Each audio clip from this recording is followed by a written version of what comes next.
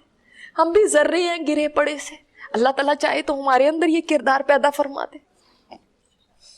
تو اب جو لوگ سیرت سے ابھی تک نہیں جڑے ہوئے وہ یہ فارم یہ کھڑی ہو جائیں تو فارم ان سے لے لیں اور وہ ضرور سیرت کا کورس شروع کریں. اور جو لوگ الحمدللہ کر چکی ہیں اب وہ آگے بڑھائیں اس کو. اب آپ کا کام ہے آگے بڑھانا, آپ کا کام ہے آگے لے جانا. اب یہ آپ کے اوپر ذمہ داری بن گئی ہے, وہ آگے لے کر جائے.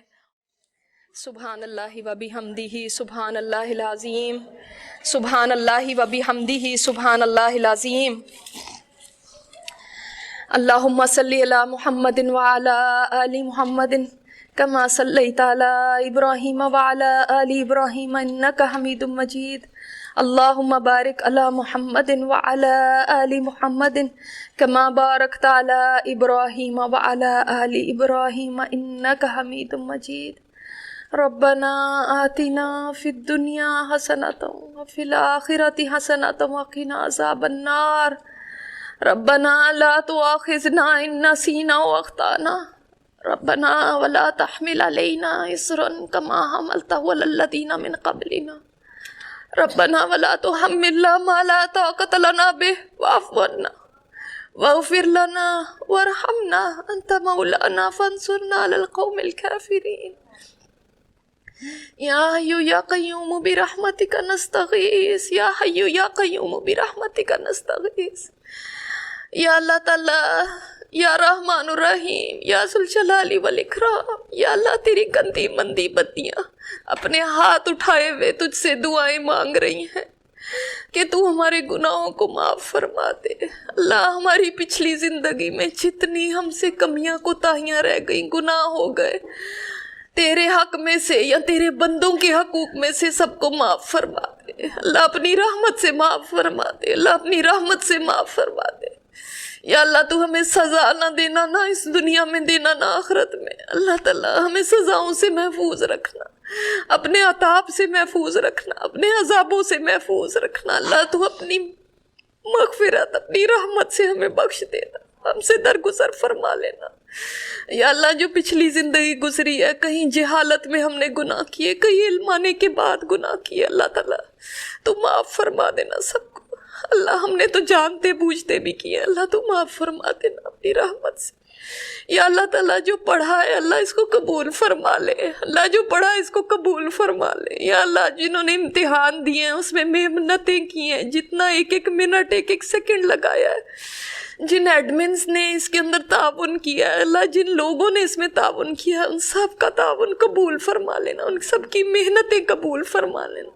اللہ سب کا پڑھنا قبول فرما لینا, اللہ میرا پڑھانا قبول فرما لینا.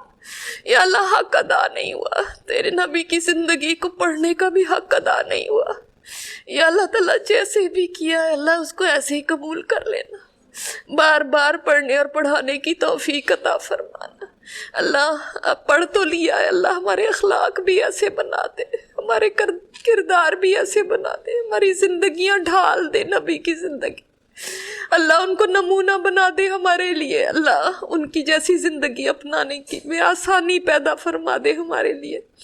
اللہ ہمارے نفس نہیں مانتے, اللہ ہمارے من نہیں مانتے, اللہ ہم بگڑ چکے ہیں. اللہ تعالیٰ تمہاری زندگیوں کو سنوار دے اور نرمی سے سنوار دینا, اللہ نرمی سے سنوار دینا, سختی نہ کرنا ہم پہ. یا اللہ تعالیٰ ہم تو پڑھ چکے, بہت کچھ پڑھ چکے اللہ, پھر بھی ہم باز نہیں آتے. یا اللہ تو ہمیں معاف کر دے, اللہ تو ہمیں معاف کر دے. یا اللہ قیامت کے دن ہمیں شرمندہ نہ کرنا ہمارے نبی کے سامنے کہ وہ حوض پہ کھڑے ہو اور انہوں نے اگر فرما دیا کہ میں نے تو اپنے بچوں کی بھی قربانیاں دے دی, میں نے تو اپنی ذات کی بھی قربانی دی, اپنے صحابہ کی بھی قربانی دی, تم نے کیا کیا, تو ہم کیا کہیں گے. اللہ ہمیں شرمندگی سے بچا لینا, اللہ ہمیں شرمندگی سے بچا لینا. یا اللہ حق ادا کروا لینا, امتی ہونے کا حق ادا کروا دینا. یا اللہ تعالیٰ تیرا شکر ہے کہ تو نے ہمیں ان کا امتی بنایا. ہم نے تو کوئی اس کے اندر تجھے نہیں درخواست دی تھی. اللہ تیرا کرم ہے کہ تو نے ہمیں ان کا امتی بنایا. یا اللہ تعالیٰ اب حق بھی ادا کروا دینا. اللہ حق بھی ادا کروا دینا. یا اللہ ہمارے نبی کے درجے بلند فرمانا, ان کو وسیلہ اور فضیلہ عطا فرمانا. یا اللہ تعالیٰ جب وہ جنت کا دروازہ کھلوائیں گے اور سب سے پہلا ان کا قدم ہوگا جنت میں, تو اللہ ہمیں ان کے پیچھے جانے والوں میں شامل فرما دینا. اللہ جو ان کے پیچھے جو جماعت ہو اللہ اس میں ہمیں شامل فرما دینا. اللہ تعالیٰ ہمیں اس میں شامل فرما دینا. اللہ ہم کہیں آگ میں نہ پڑے ہوں اس وقت, اللہ ہمیں اس جماعت میں شامل فرما دینا جو ان کے پیچھے جنت میں داخل ہو. اللہ ہمارے بچوں کو, اللہ ہمارے خاندانوں کو, اللہ تعالیٰ تو سب کو ان کے پیچھے جنت میں داخل فرمانا. اللہ ہم میں سے کسی کو پیچھے نہ چھوڑ دینا. اللہ ہم میں سے کسی کو پیچھے نہ رہنے دینا. یا اللہ آگ کے عذاب سے ہمیں بچا لے. اللہ آگ کے عذاب سے ہمیں بچا لے. اللہم اجرنا من النار, اللہم اجرنا من النار. اللہ ہمیں آگ کے عذاب سے بچا لے. ہمارے بچوں کو بچا لے, ہمارے ماں باپ کو بچا لے. یا اللہ ہمارے خاندانوں کو بچا لے, کل امت مسلمہ کو بچا لے. یا اللہ جو ہماری یہ بہنیں ہمارے ساتھ قرآن پڑھنے والی سب کو بچا لینا آگ کے عذاب سے. اللہ تعالیٰ اپنے ہر قسم کے غضب سے بچانا, ہر قسم کی سزا سے بچانا. یا اللہ تعالیٰ ہم نہیں سزائیں سہ سکتے, ہم موت کی سزا نہیں سہ سکتے, جان کنی کی سزا نہیں سہ سکتے. موت کو آسان کر دینا ہمارے لیے. اللہ ہم قبر کی سزائیں نہیں سہ سکتے, اللہ قبر کو آسان کر دینا ہمارے لیے. اللہ ہم حشر کی گرمی نہیں سہ سکتے, تو حشر کے دن میں ہمیں بادلوں کا سایہ اور اپنے عرش کا سایہ نصیب فرما دینا. یا اللہ تعالیٰ ہم پل صراط کی سختی نہیں سہ سکتے, اللہ اس دن ہمارے نور مکمل فرما دینا.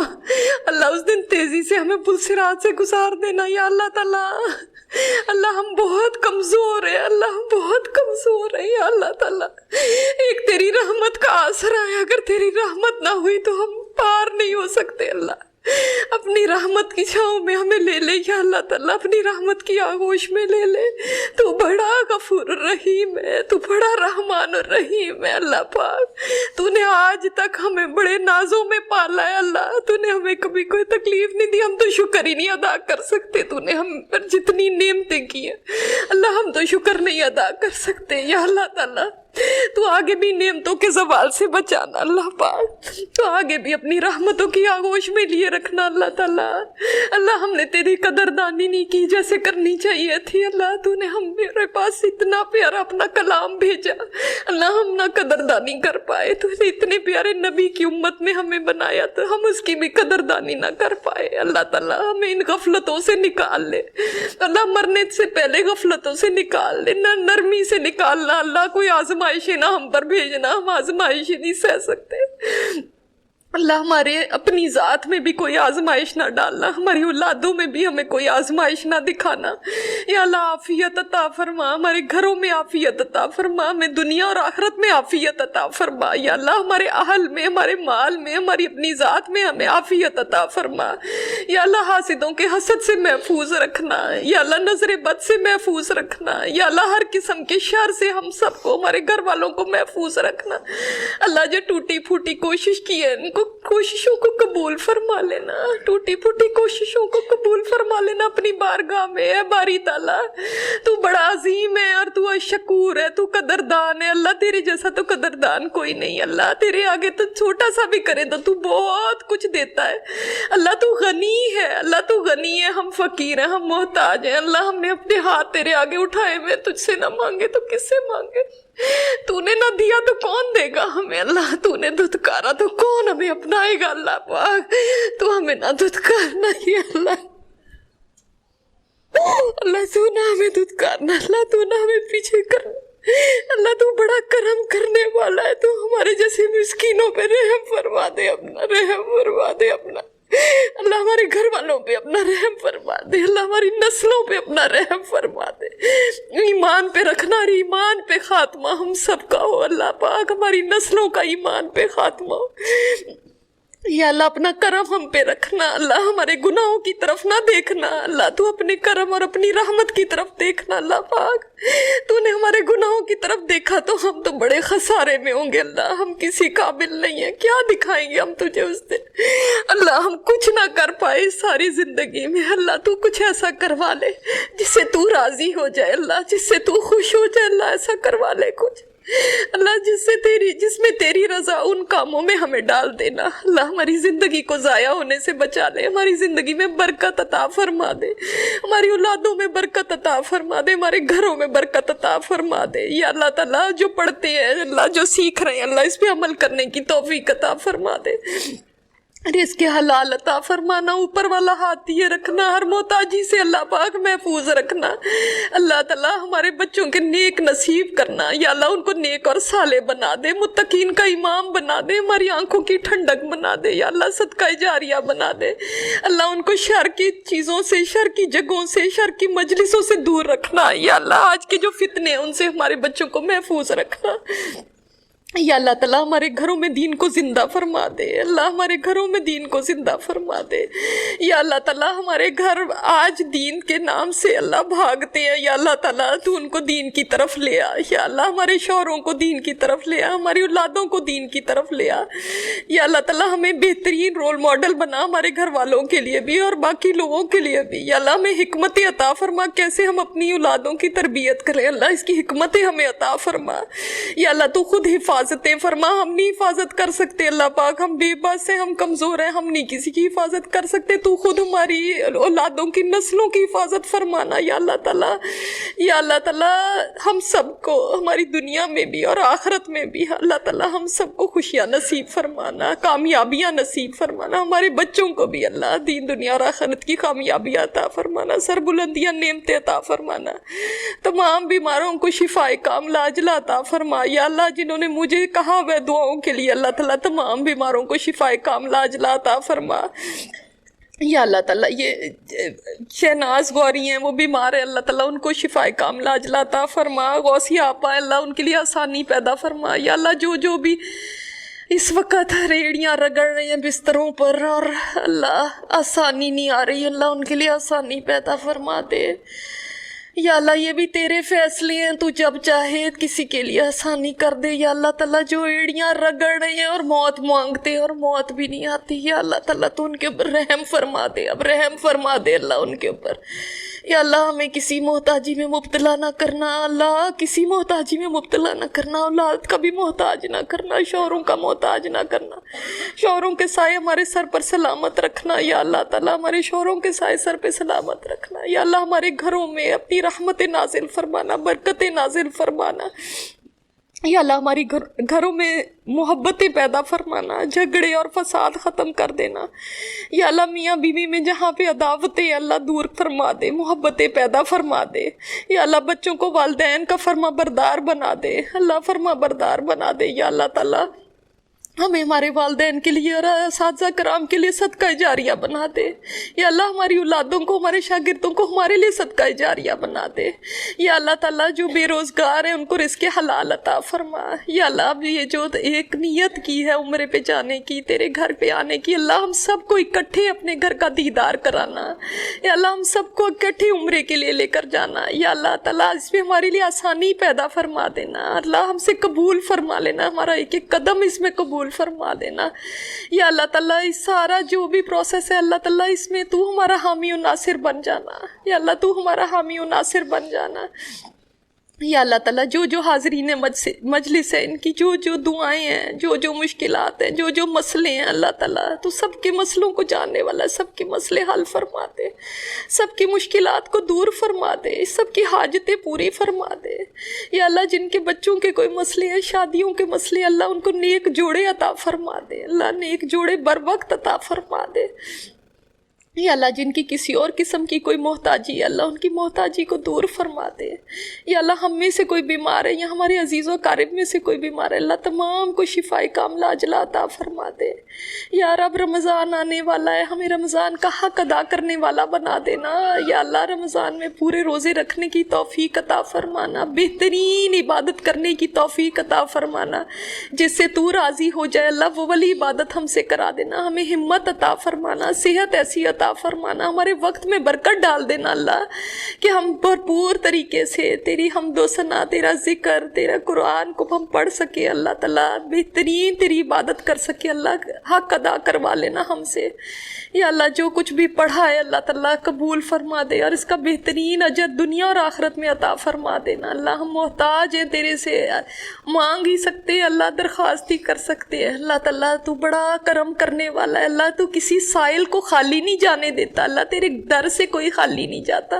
یا اللہ تو ہماری بھی جھولیاں بھر بھر کے ہمیں بھیجنا. یا اللہ تعالیٰ جو مانگا ہے اس کے سوا اپنی شان کے مطابق عطا فرمانا اللہ. ہمیں تو مانگنا نہیں آتا, ہم تو تھوڑا ہی مانگ سکتے ہیں جتنی ہماری اوقات ہے, پر دینے والا تو ہے اللہ. جس در سے مانگ رہے وہ در تو بہت بڑا ہے, تو اپنی شان کے مطابق عطا فرمانا اللہ.